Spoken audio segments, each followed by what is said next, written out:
They say when you can't find peace anywhere else, look to the mountains. In the heart of a season that never stops spinning, we pressed pause. Away from deadlines, meetings, and the ever growing to do lists, we chose the mountains.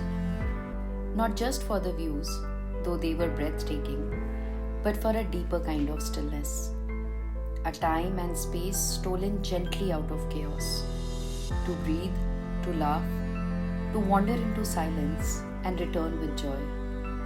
We came as colleagues, a team of misfits, dreamers of our own rhythms.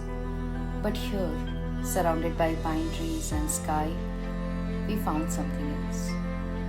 A little bit of ourselves, a little bit of each other, and the forgotten part of our souls we had tucked away in the name of being busy. For me, this was more than a trip. It was a little bit of homecoming.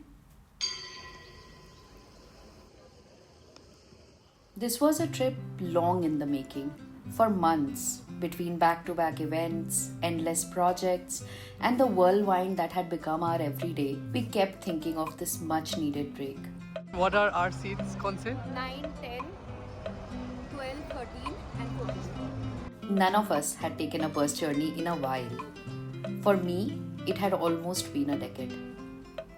In the dim glow of the bus lights, with music threading through the quiet, some of us stayed awake, watching the night stretch and yawn until the first crack of dawn appeared and the mountains slowly unveiled themselves under a soft orange sky, and I saw it all happen. It felt like a beginning, or maybe a remembering.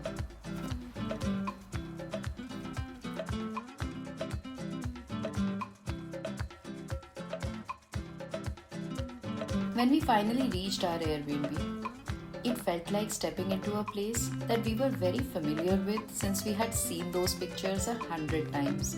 Every day since we had booked it, we were so excited to see it for real. Imagining the mornings, the evenings, and the memories that we could create there, building little daydreams between meetings and late night deadlines. But nothing could have prepared us for the way it truly felt. What's on your mind right now? Nothing is on my mind. There is no noise in my mind. Even though I haven't slept like a wink throughout our 10-hour journey, unlike some people. But yeah. We had arrived, not just at a place, but at a feeling we had been chasing for far longer than we knew. As we settled in, bags down, shoes off, hearts still catching up to the view, it was still far earlier than any of us were used to waking up. And so we stepped out, sleep deprived, slightly dazed, but with that strange happy energy you get when you've wandered into something magical. We were staying in Naddi, a small, quiet village near McLeodganj, where life moved gently. Everybody is super hungry Yes. and sleep deprived, some of us. So, Clearly not. yes. Yeah, But- some people kind of like slept through the entire way. Non-stop, like no break. Yeah, others weren't as lucky. Yeah, let's turn the camera around. For city folks like us, this pace is so strange. After a few wrong orders and shared smiles over confused menus, we finally found ourselves gathered around a hearty meal. And for a long while, we simply just sat there, soaking in the soft morning sun, grateful, quietly happy. Eventually, we made our way back into our little abode. Some of us gave into sleep, tucking into warm blankets, while others stayed awake, lost in slow, winding conversations about life, dreams, things we carried, and things we longed to find. The evening unfolded slowly, like a page turning gently in an old, beloved, forlorn book. There was tea, endless cups of it, steaming between our palms. There were bowls of thukpa, rich and comforting. There were stories, there were laughter, there were easy silences, the kind that only happen when you are exactly where you're meant to be. We set out once again, this time, to catch the sunset. And what we found was nothing short of magic. The sky stretched out before us, melting into a pot of molten gold, spilling into pinks, oranges, and a kind of breathtaking stillness. For a few suspended moments, everything else, the noise, the deadlines, time itself, simply slowed down. It felt like as though the universe had leaned in just to remind us how beautiful it can be to simply be. It's 7:03 right now. We sort of just like took a trek down Sunset Point, and now we are coming back up to go back to our rooms. It was so pretty looking at the sunset. It's quite a trek, not a lot, but quite a trek. And we get to see these beautiful, beautiful snow-capped mountains. Tired, but with hearts lighter than they'd been in a long, long time, we drifted off to sleep, grateful and grounded, and also quietly excited for what the next 2 days had in store for us. The second day began with a spark, not the slow, dreamy pace of yesterday, but a burst of energy that hummed through all of us. Well rested, slept through the night. We had our first sponsored shoot to do, and we were buzzing.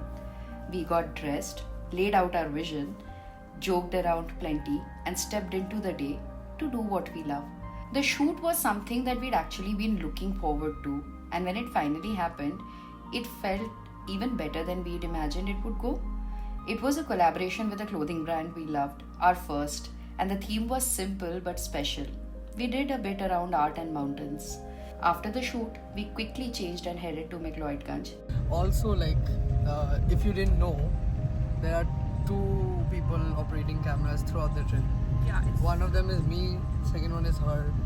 As you can clearly see, the car doesn't have any more people because we split up, and both the camera people are in the same car. So I guess we will get maybe no content out of that car, but we will get good content, some content. hopefully we'll see you guys. We'll see you guys in McLeodganj, I guess.